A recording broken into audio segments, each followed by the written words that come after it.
com a Eucaristia, a ideia era, neste segundo momento, tratarmos da missão da Igreja. E por isso também, iluminado especialmente pelo sínodo recente da família, na qual o Padre José Granado esteve presente como perito, podermos, iluminados por essas indicações, continuarmos este nosso trabalho, especialmente este aprofundamento sobre a missão da Igreja neste momento atual da vida, a missão do matrimónio neste momento atual da vida da Igreja. Sim, é certo. Muito bem, Padre José, somos todos ouvidos.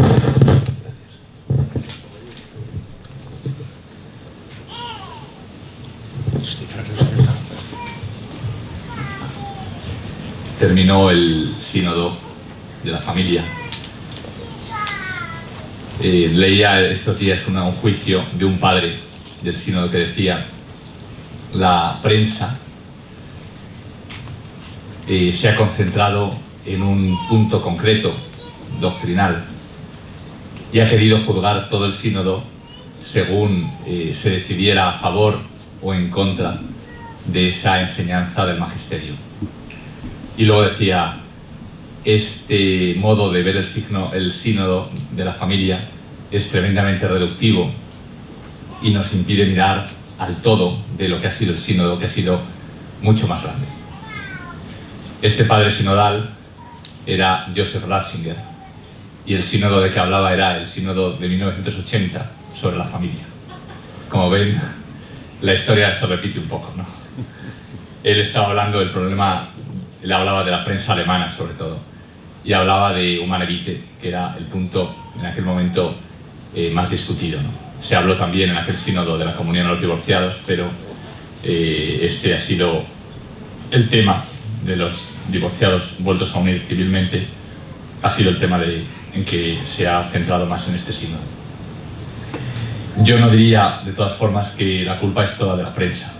De alguna forma, ciertamente la culpa o que se equivocan en el diagnóstico, ¿no? Porque ha habido una discusión importante sobre este punto. Luego hablaré un poco de qué es el tema, es decir, la prensa ha reflejado, como también ha recogido, ¿no?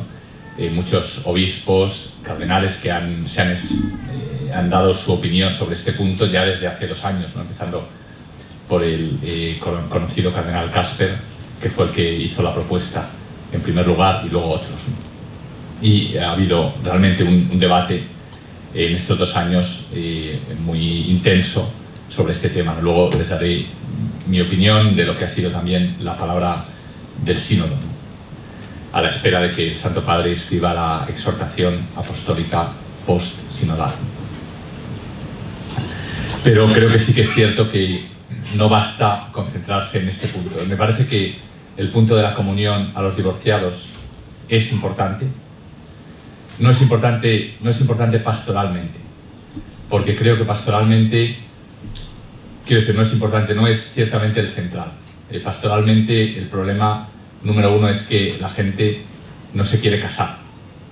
Precisamente no es tanto que los divorciados vuelvan a casarse, que hay casos y muchos, pero mirando al futuro y mirando las tendencias, es más bien que disminuye el número de matrimonios, en primer lugar, ¿no?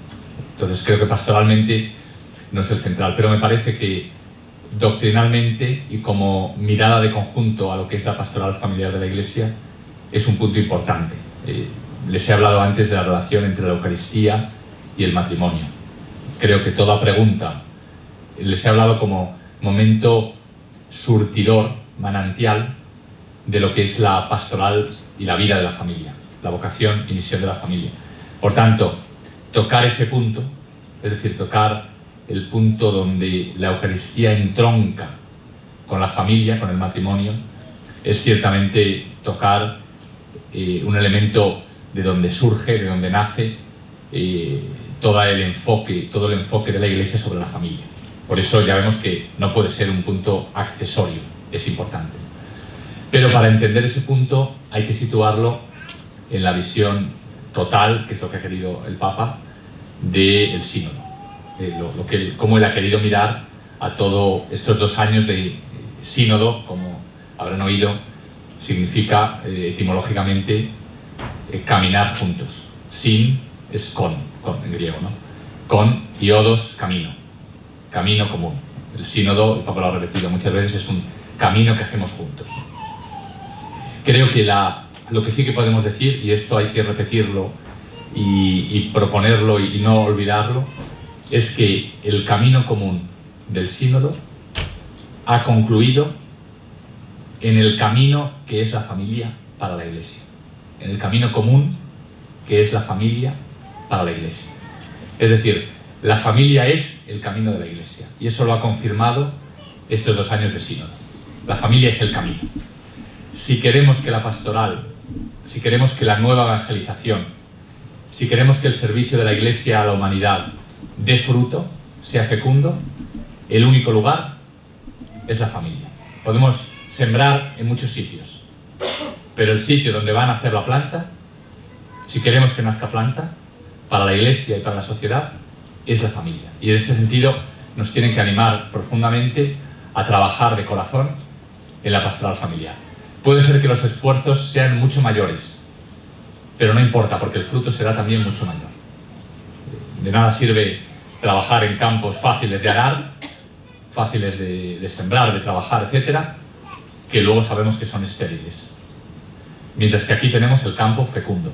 Tal vez a largo plazo, tal vez el fruto, como sabemos del Evangelio, viene cuando Dios quiere. Pero sabemos que sembrando en la familia, la semilla dará fruto. Y esto me parece que lo confirma, el sínodo ha confirmado que el lugar de encuentro de la Iglesia con el mundo moderno pasa por la familia.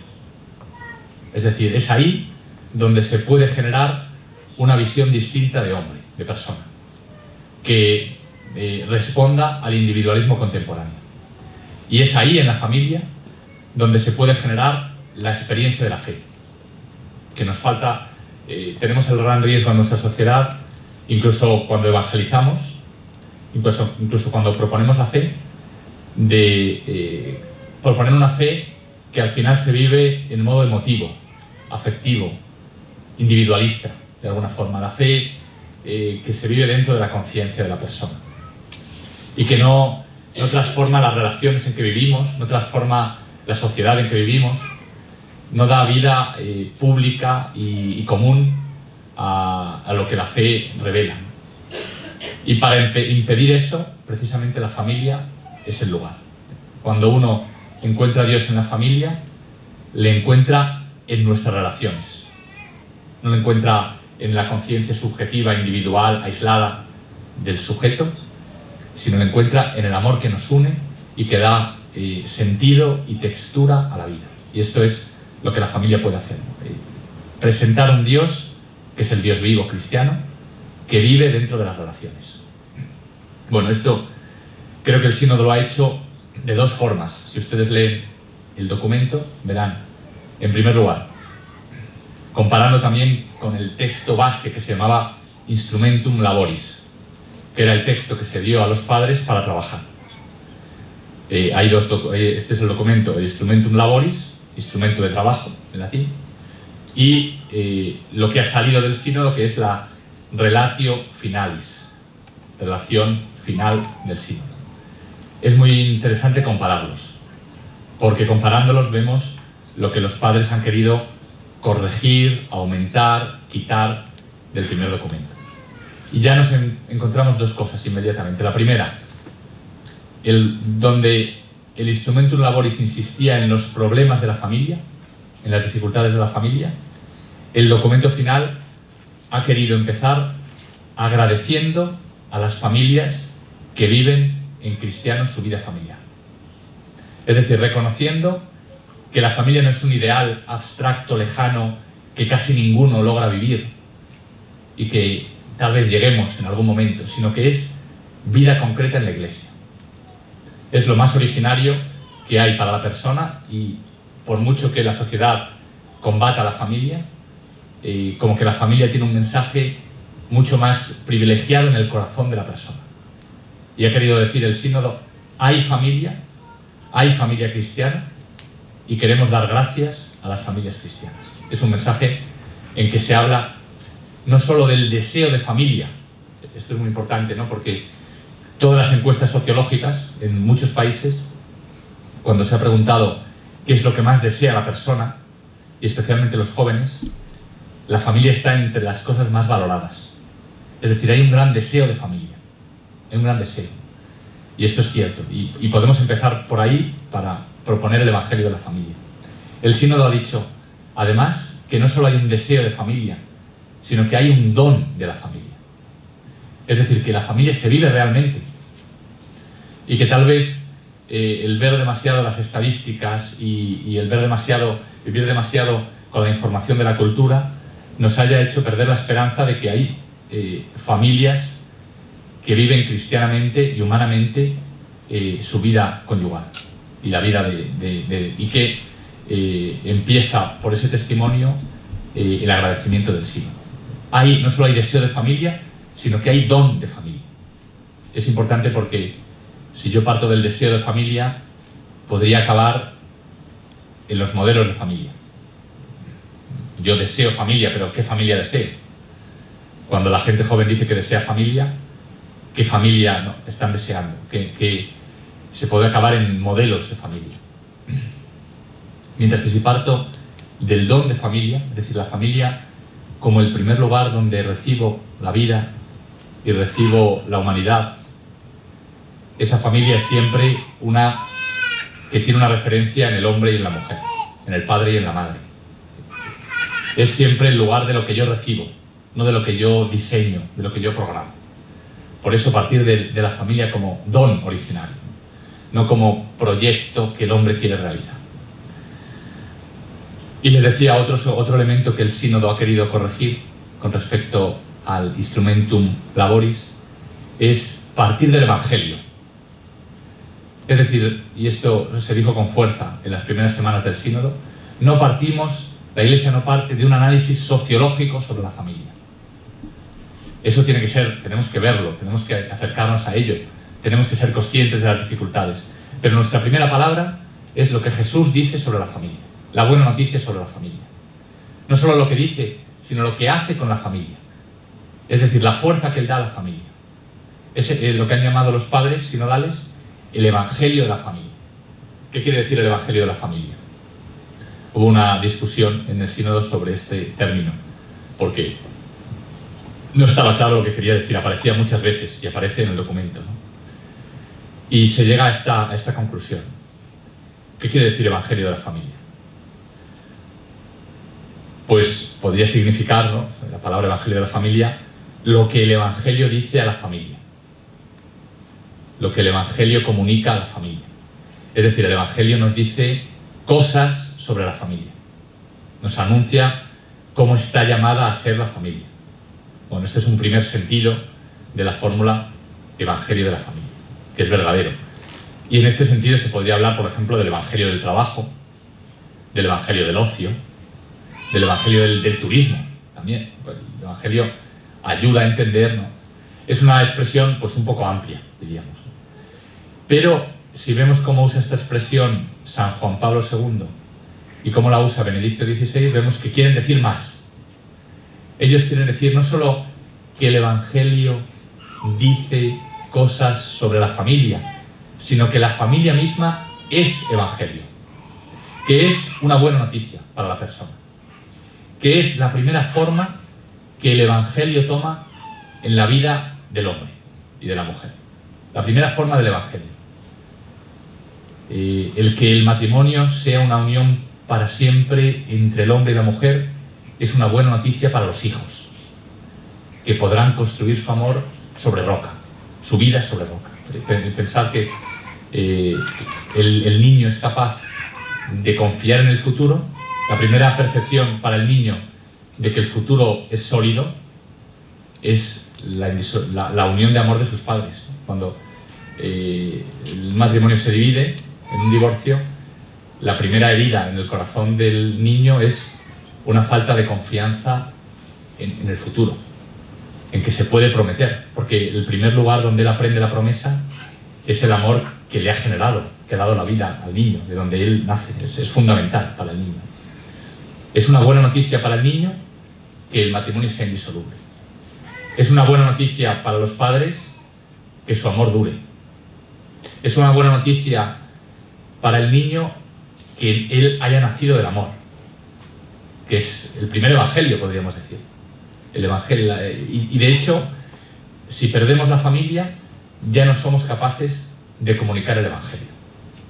Si no hubiera experiencias familiares, y cuando perdemos lo que significa la palabra hijo y la palabra padre, pues ya no podemos entender lo que significa la revelación de Dios Padre en su Hijo Jesucristo. Y así podríamos seguir. Es en la familia donde se nos da la primera gramática del Evangelio. Es decir, como la gramática del lenguaje del Evangelio.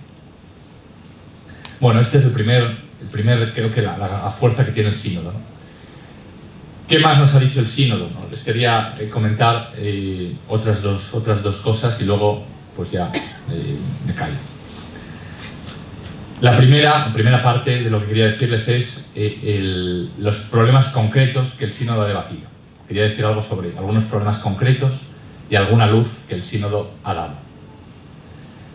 Problemas que se han debatido estos 2 últimos años y que ahora, pues al menos el sínodo no ha dado la palabra final, porque el documento del sínodo no es un texto del magisterio, no es magisterial, es una carta de los obispos al Papa.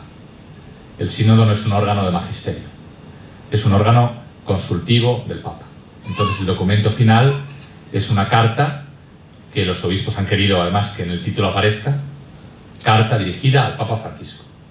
El Papa la ha querido publicar y la conocemos todos, pero su valor como documento es una carta al Papa. Y ahora él tiene que pues, ver cómo responde a esa carta. Entonces no es un documento de magisterio. El magisterio es el obispo los obispos en comunión, el Papa, pero el sínodo como tal no.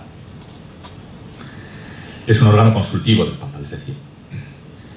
Y bueno, pues en este decía primero los puntos discutidos y luego los horizontes que se abren. Voy a hablar de estas dos cosas. Puntos discutidos, horizontes abiertos. Los puntos discutidos, creo que eran 3. El primero es el acercamiento de la Iglesia a las personas que viven lejos de la vida del Evangelio. Concretamente, en situaciones familiares que contradicen las palabras del Señor en el Evangelio.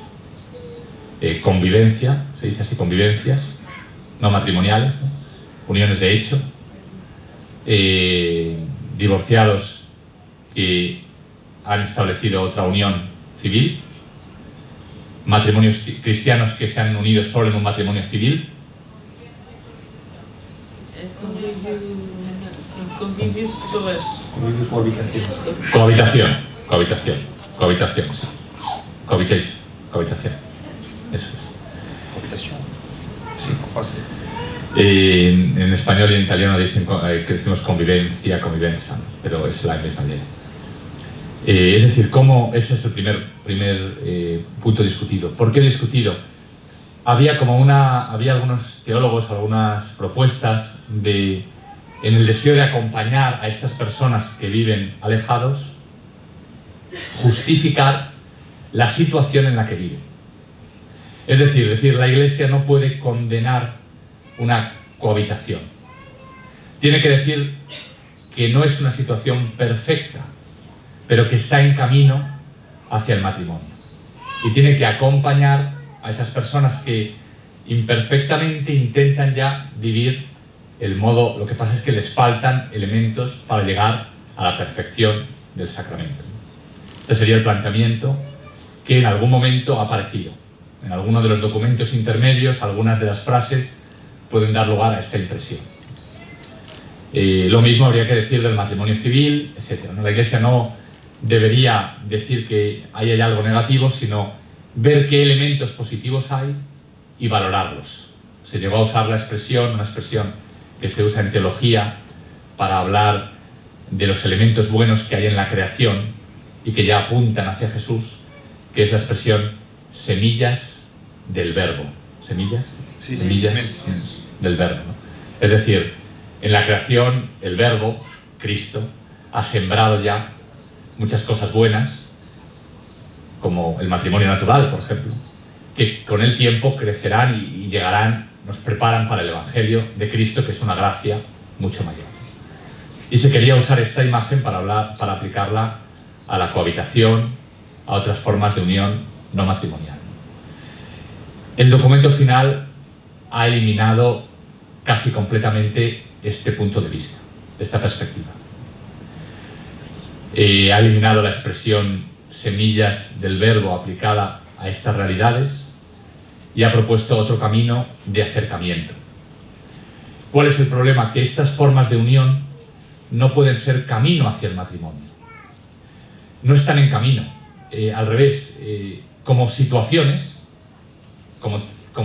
no como la persona. La persona, en su corazón, Dios va obrando. Y puede ser que la vaya conduciendo por caminos que Él sabe.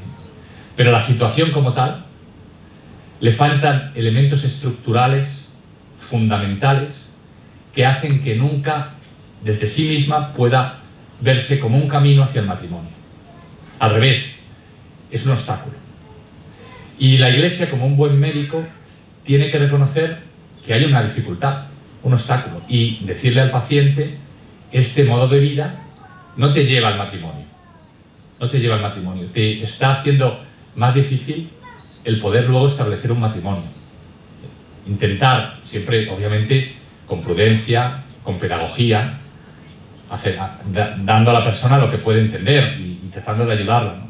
Sin condenar, eso es cierto, ¿no?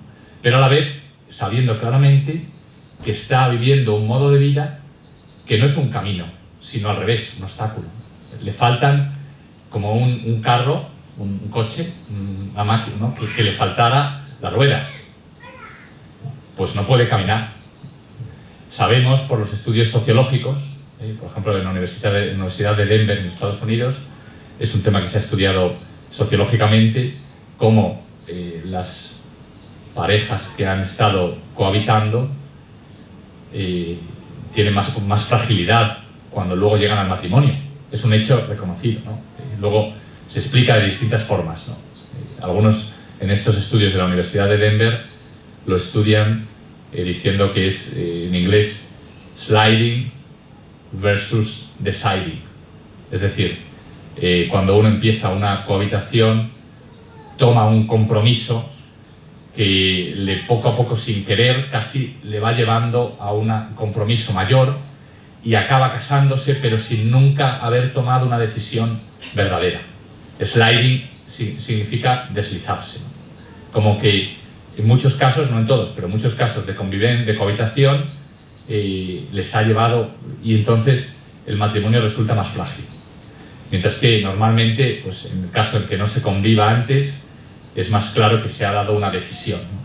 Bueno, es un ejemplo, pero creo que la idea de fondo está clara, ¿no? Son situaciones que, porque les faltan elementos centrales del amor, en la cohabitación falta el decir para siempre. No te estoy amando para siempre, no me atrevo a prometerte el futuro. Por tanto, no estoy, si tengo hijos en esa situación, los trataré de evitar. Temo que venga un hijo. Y si viene, le estoy dando un hogar que es frágil, porque no hay un para siempre, no hay un compromiso de vida juntos. Y además, falta la dimensión pública de ese amor. El matrimonio es para la sociedad. En una cohabitación todo esto no existe. Entonces, no puede ser un camino hacia el matrimonio. Hace daño al amor. En el matrimonio civil, pues salvando las distancias, ¿no? Porque ya ahí hay un compromiso ante la sociedad, pero para dos cristianos que se casan solo con un matrimonio civil, el matrimonio civil como tal, ¿no? Luego es distinto cómo la persona lo vive, pero como tal situación es un modo de casarse en que se excluye a Dios. El matrimonio civil nace en la Revolución Francesa precisamente en contraste con el matrimonio religioso, para decir que es un matrimonio regulado por la sociedad. Por eso, pues en la mayoría de las legislaciones, favorece el divorcio de una forma muy rápida. Es decir, le falta a esa forma de amor elementos clave que son del matrimonio. No se puede, para crecer hay que conservar la misma estructura. Un niño crece y se convierte en adulto porque todos los elementos del adulto están ya en el niño. Pero un matrimonio civil, una convivencia, para convertirse en matrimonio, tiene de alguna forma que morir, tiene que convertirse, diríamos. La palabra es conversión. No basta acompañar como gradualmente, hay que llevar a la persona que entienda que hace falta una conversión de vida. Y esta palabra se evitaba un poco en el primer documento, mientras que en el segundo, final del sínodo, ¿cuál es la vía que se propone? El documento señala el diálogo de Jesús con la mujer samaritana. Jesús se acerca a la samaritana y ciertamente no la condena. Es un diálogo a una persona que está alejada, que está viviendo en una situación familiar. 5 maridos has tenido y el que ahora tienes no es tu marido. Pero Jesús, ¿cómo empieza Jesús? No empieza alabando la situación en que la mujer se encuentra, no dialoga con la situación. Dialogar con la situación es propio de la ideología, que quiere justificar una situación para, en este caso, contradecir a la familia auténtica. No dialoga con la situación, dialoga con el deseo de amor que hay en el corazón de esta persona. Dame de beber. Esto, en cualquier situación en que la persona se encuentre, hay una experiencia originaria de amor que ningún pecado ni ninguna decisión equivocada ha podido borrar. Desean un amor para siempre. Nuestro deseo luego toma decisiones concretas. Ese gran deseo que tenemos toma decisiones. Uno puede tener un deseo del amor pleno y luego equivocarse en las decisiones. Las decisiones nunca agotan ese gran deseo. Por eso se puede afirmar que el deseo es bueno, pero que te has equivocado en esta decisión. Y Jesús se lo dice a la mujer: el que ahora tienes no es tu marido. La decisión que has tomado y el estado de vida en que vives es negativo. El deseo que hay en tu corazón es bueno. Voy a acompañar ese deseo para que permita convertir tu decisión, cambiar de vida y vivir el deseo en plenitud. Esa es la vía misericordiosa del buen médico que quiere buscar lo bueno en el corazón, lo que Dios ha sembrado, y hacer que eso germine. Pero con la claridad del médico que puede hacer un diagnóstico sobre lo que está haciendo daño a esta persona.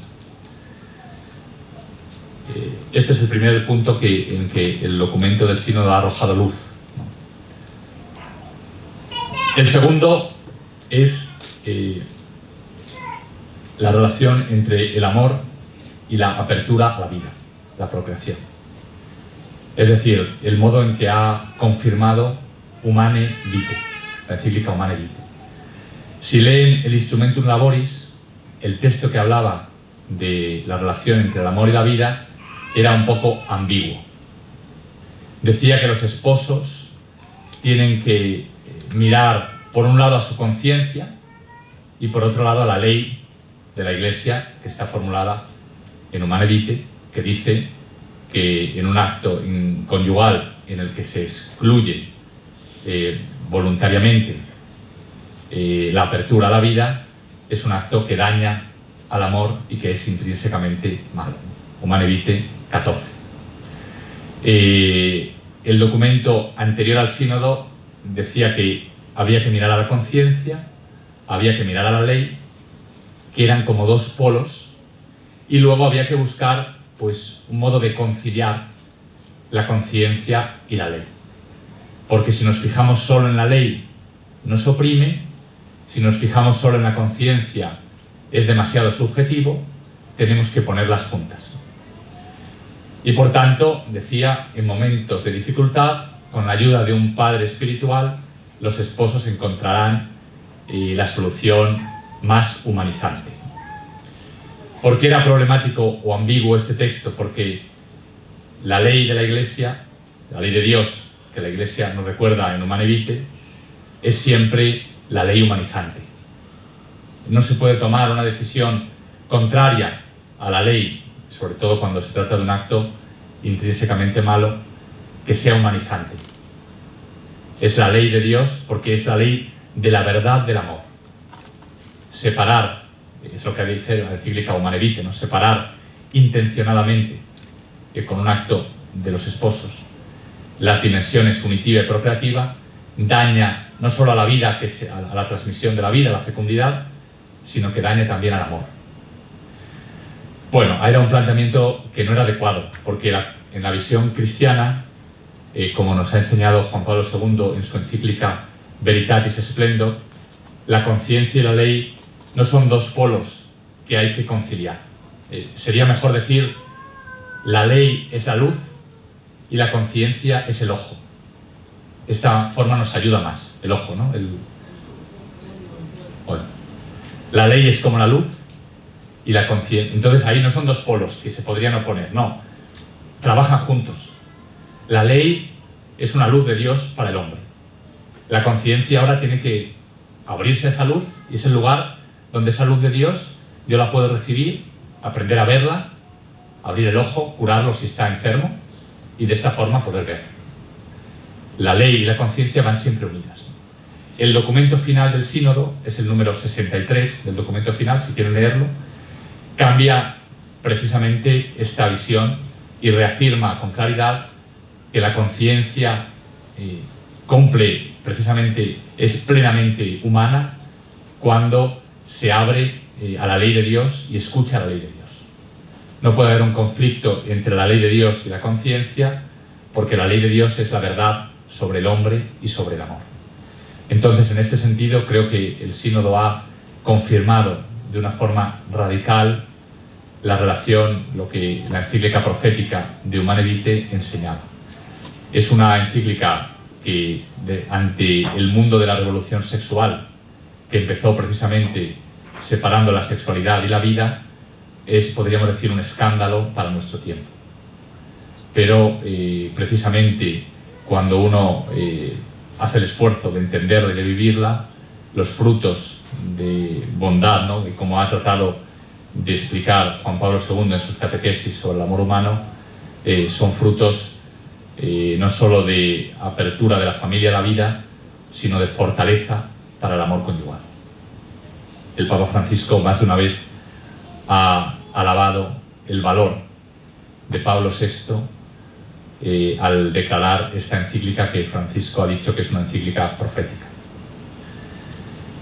El tercer y último punto que les decía delicado es el de la comunión a los divorciados.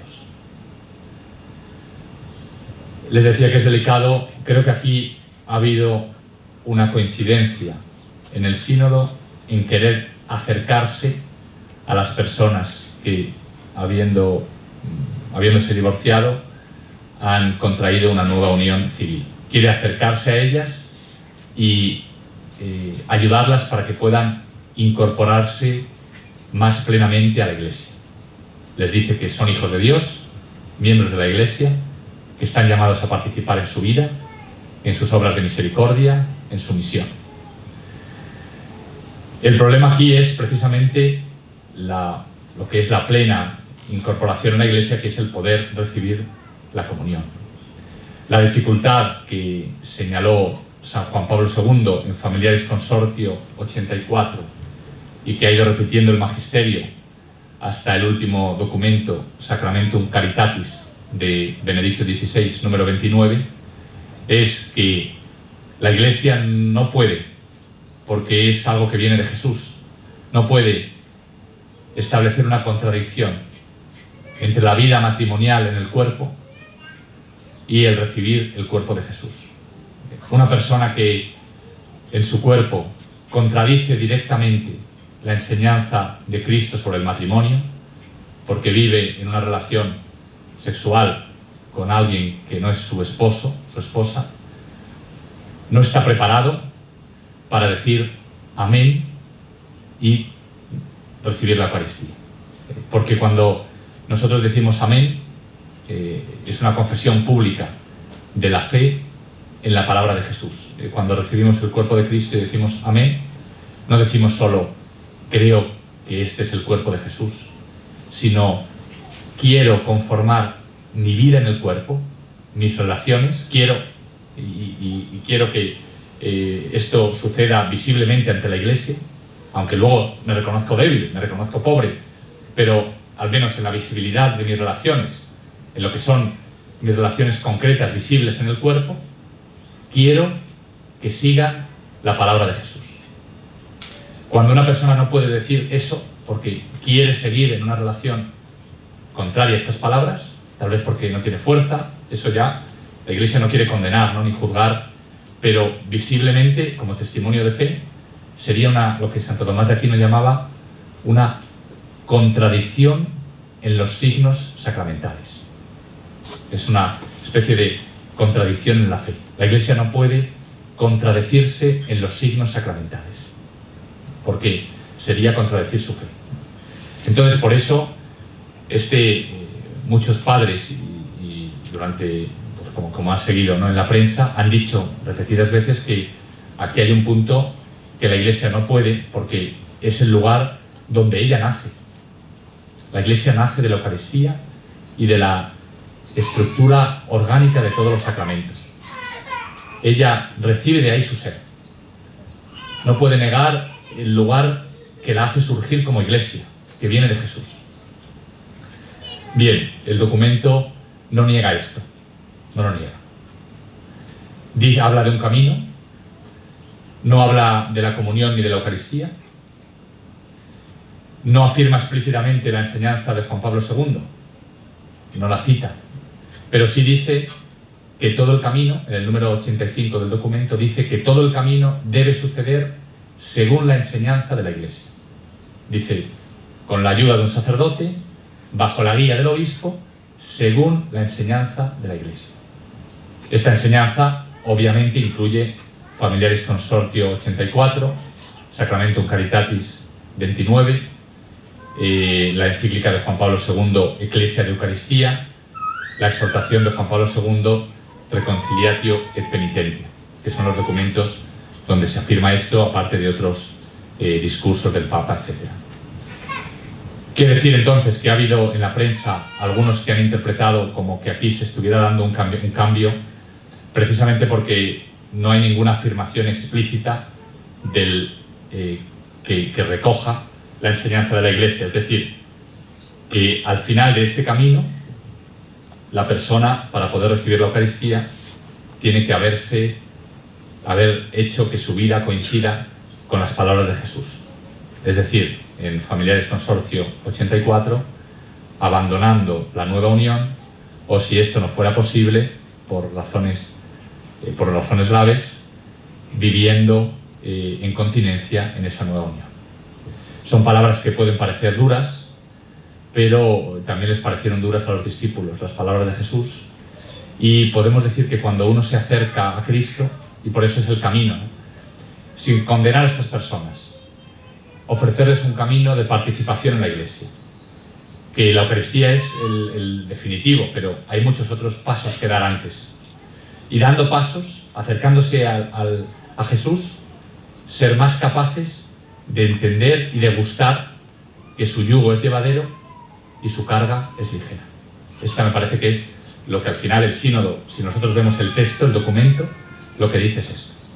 No niega en ningún momento la afirmación del magisterio de la Iglesia, sino que dice que tiene que suceder según el magisterio de la Iglesia. Esto también para aclarar un poco de confusión que ha surgido en los medios de comunicación. Creo, por el contrario, que el verdadero camino pastoral para las familias, el verdadero camino pastoral, es este que ya indicó Juan Pablo II. Y que el sínodo ahora nos invita también a una creatividad. ¿Qué caminos proponer para que se pueda llegar a vivir según la Eucaristía? ¿Qué caminos concretos? ¿Qué pasos? ¿Qué prácticas? Ahí hay mucho que hacer. No es simplemente repetir lo antiguo, sino en el marco que dejó Juan Pablo II, inventar caminos. Bueno, quería pasar ya al último punto. Les he dicho esta era un poco las dificultades que se han aclarado. Termino. ¿Tenemos tiempo ya? Sí, un poquito para que 5 o 10 minutos. Bueno, tenemos 10 minutos y luego preguntas. Entonces, lo que quería es terminar, aparte de los problemas concretos, les he dicho 3 problemas, ¿no?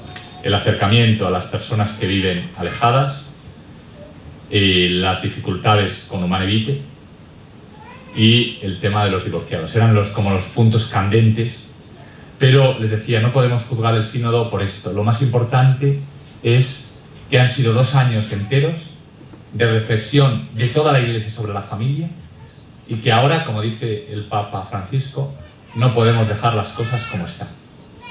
Hay muchísimo que hacer en el campo de la pastoral familiar a todos los niveles. Hoy en día un párroco, o muchos párrocos, no todos, pero tal vez la mayoría, cuando llega una familia con problemas, no sabe qué hacer. No sabe a quién dirigirles, no sabe cómo gestionar la dificultad. Hoy en día en muchas parroquias no se habla, ni en las catequesis, ni en las predicaciones, del camino de la sexualidad al amor.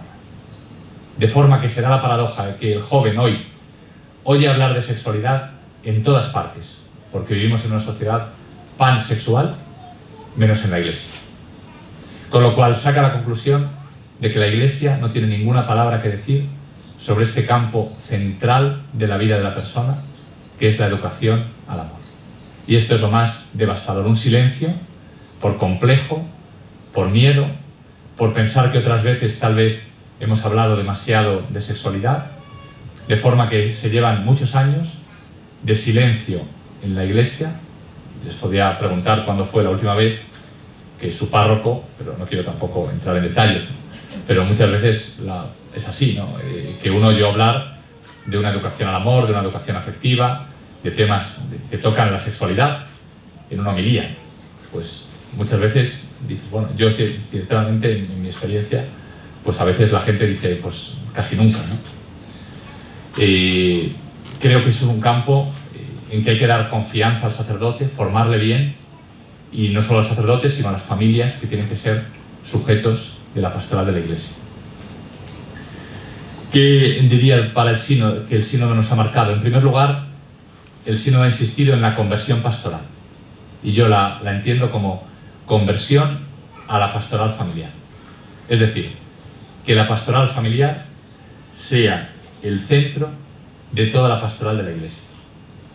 Y no por una predilección, porque uno podría decir, bueno, ¿y por qué no los jóvenes? Que sean los jóvenes el centro de toda la pastoral de la Iglesia. O ¿por qué no los inmigrantes? O ¿por qué no los ancianos? O ¿por qué no los enfermos? Bueno, la diferencia es que es en la familia donde todas estas otras dimensiones, los jóvenes, los enfermos, los inmigrantes, pueden encontrar todos los elementos que permiten orientar una pastoral. La vocación de toda persona pasa por la familia, porque ahí ha aprendido a ser hombre y a ser cristiano, porque está llamado a formar una familia, porque está llamado a educar a los hijos para que formen una familia, porque la vocación al amor pasa por ahí. Y este tiene que ser la clave para orientar y para enfocar las demás pastorales de la Iglesia. La pastoral de la familia se ha dicho que no puede ser una pastoral sectorial, un sector más de la pastoral. Tiene que ser una pastoral transversal. Es decir, todos los campos pastorales de la parroquia y de la diócesis tienen que estar inspirados por la pastoral familiar, porque ahí nace la vocación de la persona al amor. ¿Qué pastoral juvenil podemos hacer si no enseñamos al joven, el momento de la juventud, que es el momento donde se entiende, se escucha la vocación, la historia de Samuel, ¿no? Y donde se responde con generosidad a esa llamada?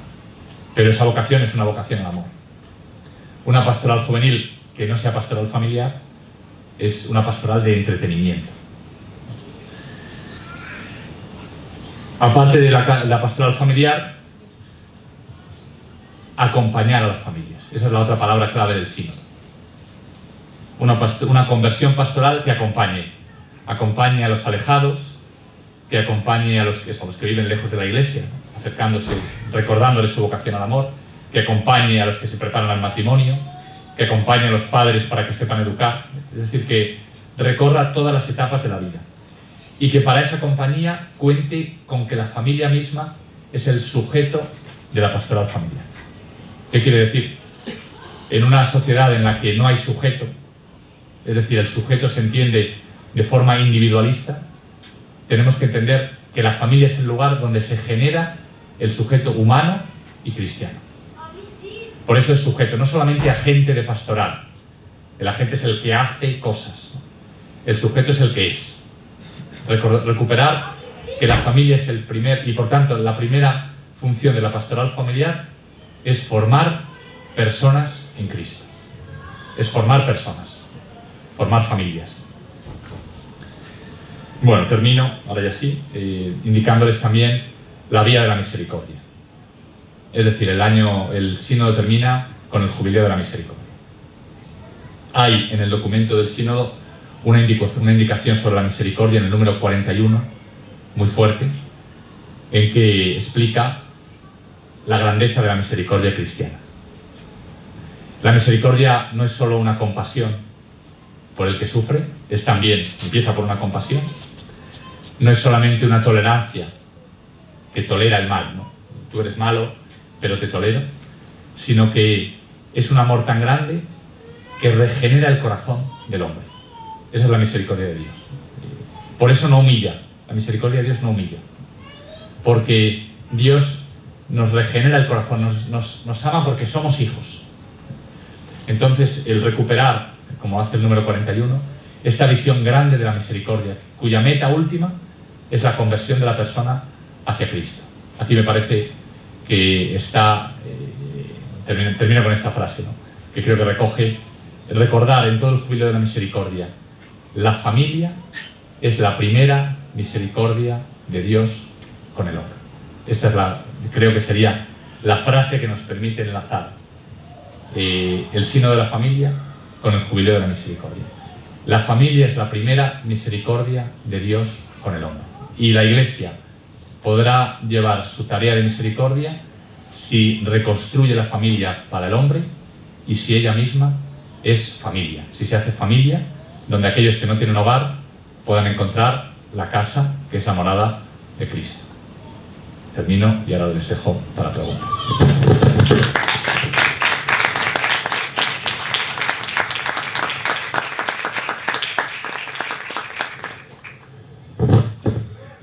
Então vale a pena fazer as últimas perguntas. Ainda temos cerca de 15 minutos para o fazer, por isso mãos no ar e podem perguntar, por favor. Força.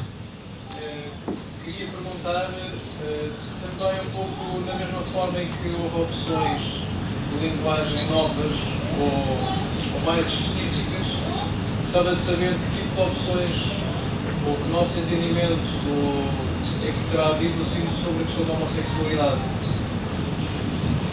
Que novas direções ou que opções sobre a linguagem, sobre o modo de abordar é que foram tomadas.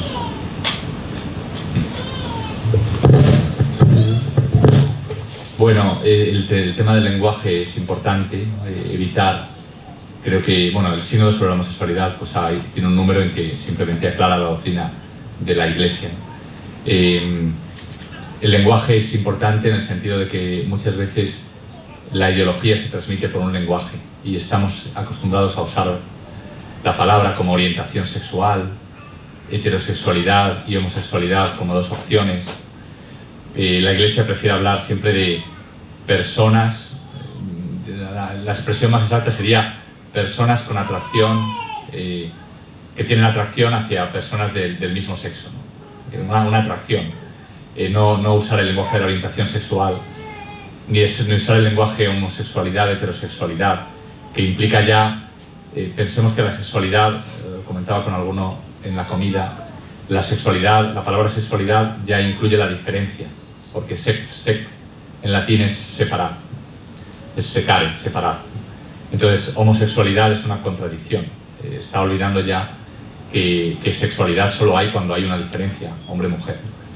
Pero me parece que lo importante aquí es el enfoque de fondo, que es decir, plantear en positivo, toda persona nace en el mundo a partir de la diferencia sexual de un hombre y una mujer, y para entender su propia identidad tiene que integrar también esta diferencia.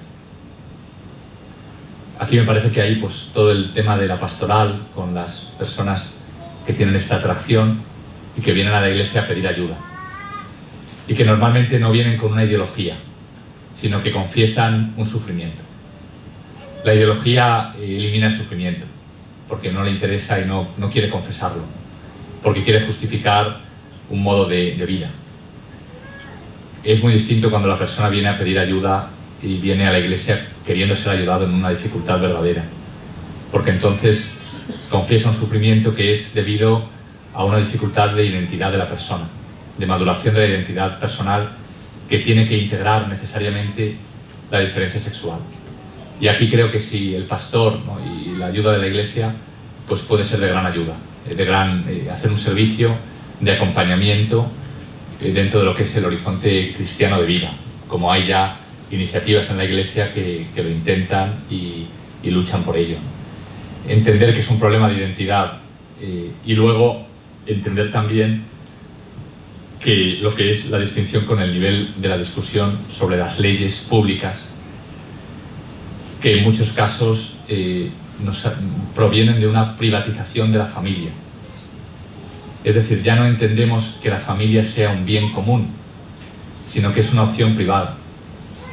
Y si es una opción privada, ¿por qué no permitir que dos homosexuales, ¿no?, como se dice, puedan tener un matrimonio, ¿no? Al ser totalmente privado, se ha perdido ya la capacidad de argumentar que se trata del bien común. La familia es necesaria para el bien común. Nosotros no defendemos la familia entre el hombre y la mujer abierta a la vida solo porque somos creyentes. Evidentemente la fe lo confirma, pero lo hacemos porque queremos colaborar al bien común y desarrollar una forma de hacer mostrar que solo en la familia se genera un bien común único, un capital social irrenunciable. Es el único lugar donde una persona puede venir al mundo con dignidad y ser educada con dignidad, ¿no? Creo que ahí hay mucho que hacer. Entonces, en el plano de la ayuda a la persona concreta que viene, problema de identidad sexual en el que la iglesia puede acompañar, identidad personal, ¿no? Y en el plano de las políticas públicas, el volver a insistir en que la familia es un bien común y que el matrimonio entre el hombre y la mujer abierto a la vida es una contribución única al bien común y por eso tiene derecho a ser protegido de forma única. Tenemos todavía, en muchos países, yo pues tengo la experiencia de España en que se ha perdido esta concepción y se habla ya del matrimonio homosexual con derecho a adopción, etc. Pero al menos en la Declaración de los Derechos Humanos está claro que los derechos humanos afirman como un derecho la formación de una familia entre un hombre y una mujer. Es un derecho humano y no otro tipo de uniones. Es importante porque mientras los derechos humanos sean reconocidos y aceptados por los países, se puede afirmar que el matrimonio entre hombre y mujer es un derecho humano fundamental, reconocido como tal en la Carta de los Derechos Humanos, mientras otro tipo de uniones no lo son.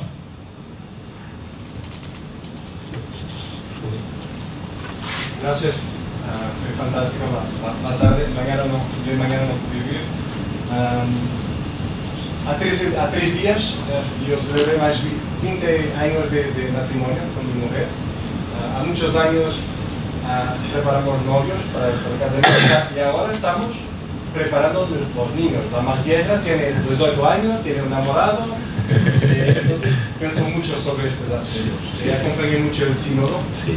El primer documento de conferencia fue casi un choque para mí, porque la iglesia nos necesitamos de claridad, de camino.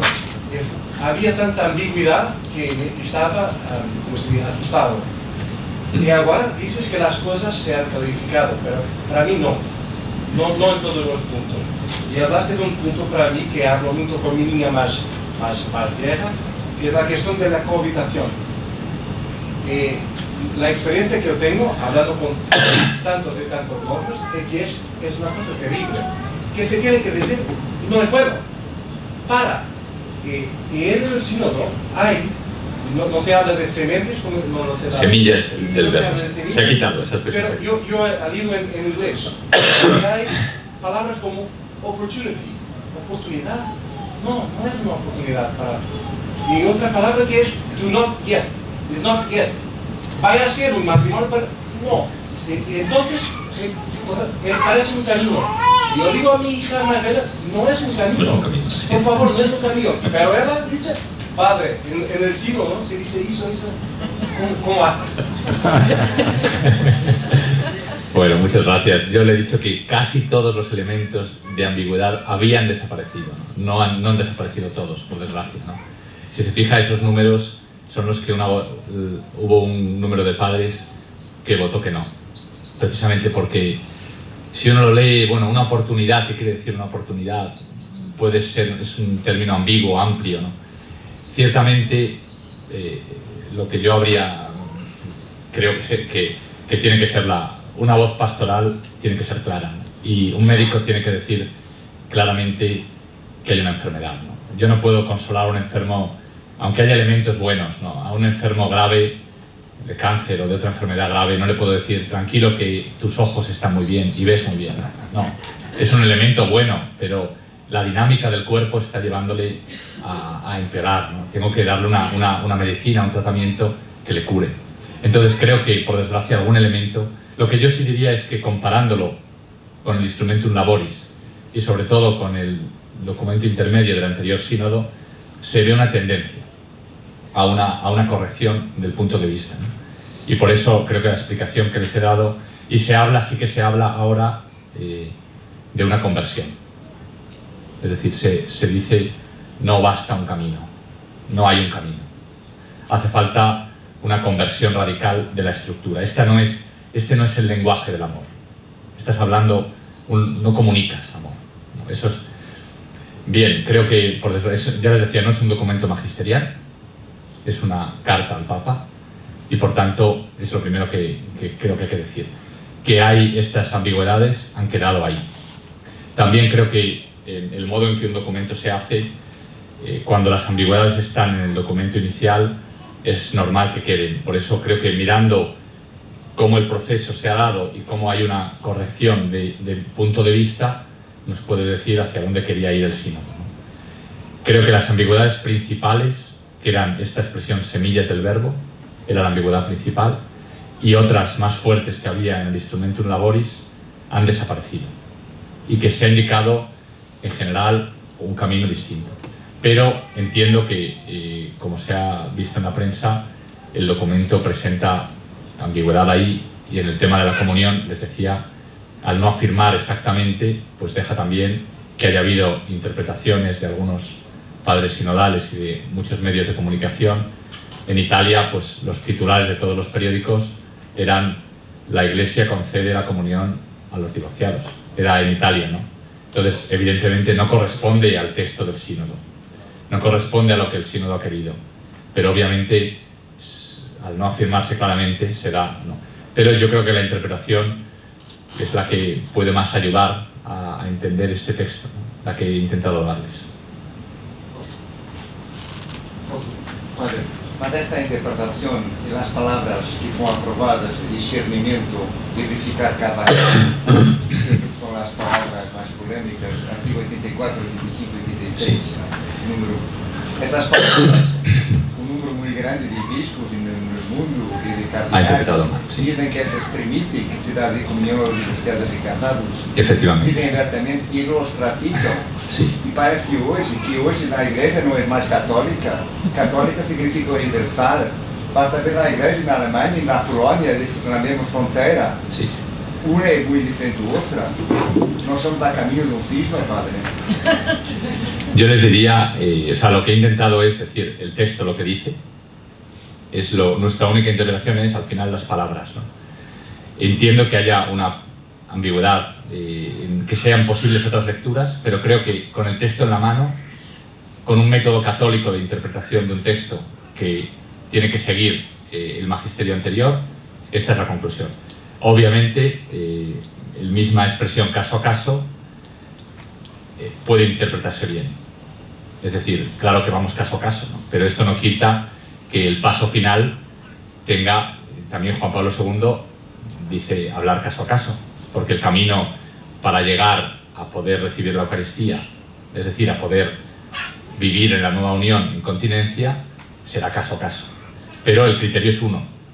Eso es lo que el documento no dice. Yo entiendo muy bien que hay una ambigüedad en esas yo decía ambigüedad, algún padre me dijo, no, es más bien que no es completo. Bueno, pero al no ser completo, pues deja esa interpretación. Una ambigüedad intencional. Ciertamente en el sentido de que se quería alcanzar una mayoría de votos a favor. Y el texto ha quedado en esa pues no definitividad de afirmar una doctrina. Yo lo que les digo es esto, que son estos números, 84, 85, 86, los más delicados, que el sínodo no ha dicho nada, objetivamente no ha dicho nada contra la doctrina de la Iglesia. Y que el modo, si yo tengo el documento de leerlo, por lo menos tengo que decir, aquí no hay nada contra la doctrina de la Iglesia. Y toda interpretación que lo interprete contra la doctrina de la Iglesia es falsa, con el texto en la mano. Y esto es importante para decir, el sínodo no ha permitido nuevas vías. Creo que hay que hacer el esfuerzo de interpretarlo así. Me parece que es necesario, ¿no? Porque es importante decirlo, el sínodo no lo ha dicho. Si lo hubiese querido decir que era posible la comunión, lo habría dicho, no lo ha dicho. Entonces me parece que es al menos reconocer esto, ¿no? Y luego pues esperar y rezar y confiar y trabajar sabiendo que hay un punto muy importante en juego, porque lo que está en juego es precisamente la fidelidad de la Iglesia a las palabras de Jesús, y por tanto confiar en que el Espíritu Santo, si quieren leer un sermón del cardenal Newman que puede ayudarles en estos tiempos, que a lo mejor de confusión en la prensa, etcétera, ¿no? Newman tiene lo que se llama el biglietto speech, no sé si lo conocen. Se llama biglietto, en italiano biglietto es billete, ¿no? Cuando a Newman le dieron el billete, la carta, donde le nombraban cardenal, él hizo un discurso que se llama, como era el biglietto, pues se llama el biglietto speech. Y el tema que el cardenal Newman aborda dice, la lucha del mundo contra la Iglesia. Como el mundo pues, ha intentado repetidas veces, y dice, quien conoce la historia de la Iglesia sabe, y sabe perfectamente, porque ya ha sido probado infinitas veces, que la lucha del mundo, entendido como el mundo, ¿no? que piensa contra el Evangelio, contra la Iglesia, no puede triunfar. Dice, ¿qué tenemos que hacer? Dice, la providencia al final se encarga, ¿no?, de vencer ideologías o visiones contrarias a la enseñanza del Evangelio. Lo que no sabemos es cómo lo hará. Sabemos que siempre ha protegido la fe de la Iglesia. Lo que no sabemos es cómo. A veces lo ha hecho, el enemigo se transformaba en amigo, otras veces el enemigo desaparecía, otras veces sucedía algo que cambiaba totalmente el panorama. Dice, lo que nos queda es seguir trabajando en nuestro campo y contemplar admirados el nuevo modo en que la providencia protege a la Iglesia. Bueno, yo les digo, es un bonito discurso de Newman, que personalmente creo que es seguir trabajando en nuestro campo y seguir encomendando lo que les decía, pues de crear minorías creativas donde el Evangelio se viva en plenitud y con la confianza de que el Señor dirige a la Iglesia. Más no le puedo decir. ¿Tú piensas que la solución es la teología del cuerpo de Juan Pablo II? Sí. Y usted está sentado en el sínodo. ¿Cuántos padres sinodales, bispos, cardeales conocen la teología del cuerpo? ¿Sabes dividir? ¿10%, 20%?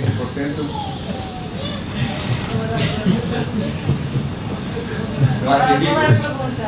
¿Cuántos padres? Le he entendido perfectamente.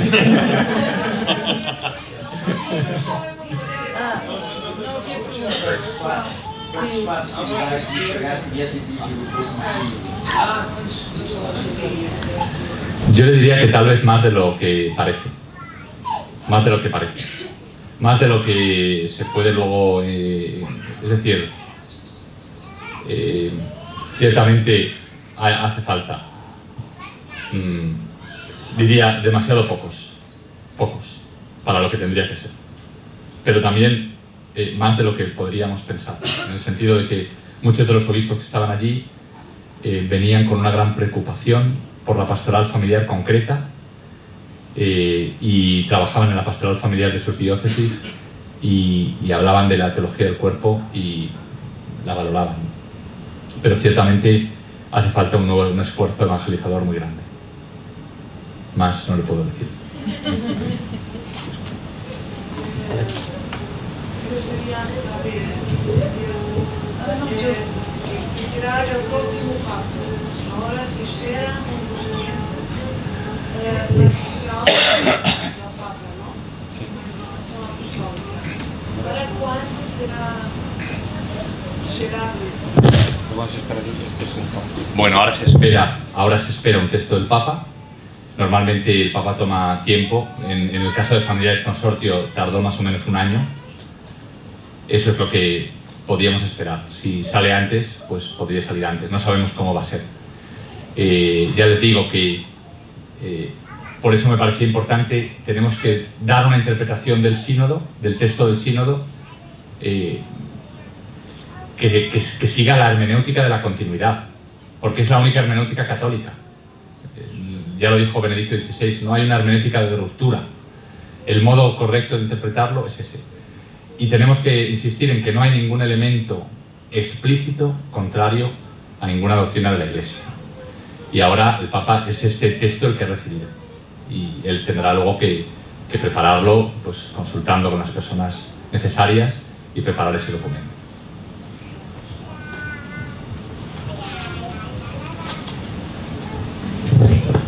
Temos assim a última pergunta e depois seguimos. Temos uma conferência em Coimbra para levar a cabo. Por favor. Sociedade baseada na família portuguesa tende a acabar. E quem vai ficar?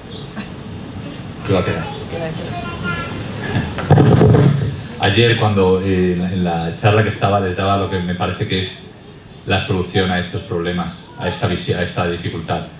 Es la expresión de Benedicto XVI cuando habla de que el cristianismo en este tiempo el futuro del cristianismo dependerá, dice, de minorías creativas. El cristianismo es una minoría creativa.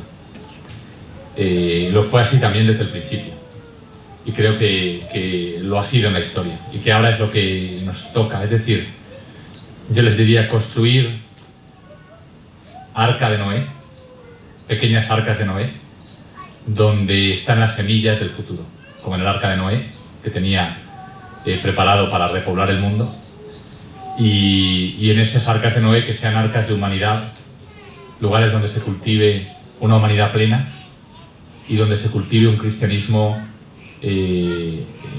virtuoso, diríamos, es decir, donde el cristianismo aparezca como aquello que hace grande y bella la vida. El esfuerzo de construir esas comunidades de testimonio y que sean capaces de crear cultura alrededor, en la medida en que la misma vida crea cultura, me parece que esa es la solución ante las dificultades de hoy. El diluvio está ya aquí. Entonces se trata de crear, bien, de la marca, minorías creativas que generen vida alrededor. Y este es el tiempo ahora para, me parece, en cada parroquia, en cada familia, en cada diócesis, generar y fomentar esas minorías creativas.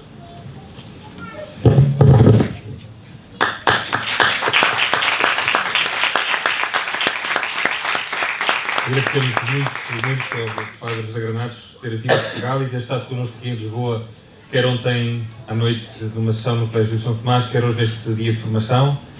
Agradecemos muito e pedimos muito pelo Instituto, ficamos a rezar por ele, não só por aquilo que acontece desde já em Roma e tantos outros institutos, mas também naquilo que poderá vir a ser, queira Deus, no Instituto João Paulo II em Portugal. E por isso rezamos e foi distribuída esta oração. Peço que de pé rezemos para concluir esta sessão de formação.